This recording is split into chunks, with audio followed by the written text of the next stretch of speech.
dans les cryptos, d'autres vous vantent des formations pour devenir riche grâce au trading.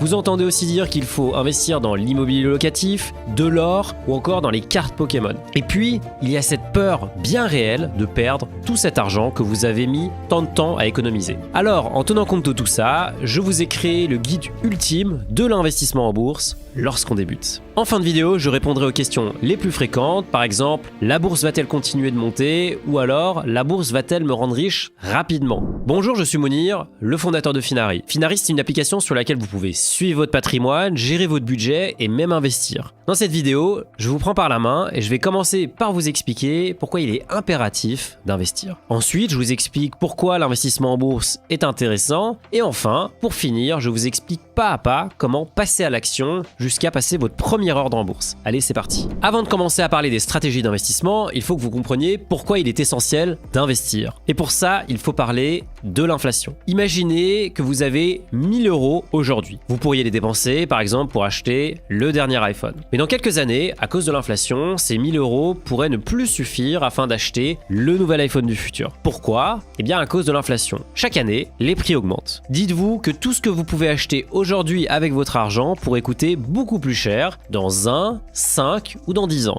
Cela signifie que si vous laissez votre argent dormir sur un livret qui rapporte 1 ou 2% par an, ce n'est pas suffisant pour battre cette inflation. Le pire, c'est le compte courant qu'on a tous. Sur ce compte courant, vous ne touchez aucun intérêt. Mais votre banque, elle, se sert de cet argent pour le placer et gagner des intérêts avec. Pendant ce temps-là, vous perdez du pouvoir d'achat à cause de l'inflation. Sur les 20 dernières années, l'inflation moyenne en France était d'environ 1,7% par an. Autrement dit, en laissant votre argent sur un compte courant ou en le plaçant sur un livret qui rapporte moins que 1,7% par an, vous aviez une probabilité de 100% de perdre du pouvoir d'achat. Alors dites-vous que c'est une moyenne. En 2023, l'inflation a explosé et elle était à 4,9% sur une année. Si vos placements ne vous rapportent pas au moins un pourcentage égal ou supérieur à l'inflation,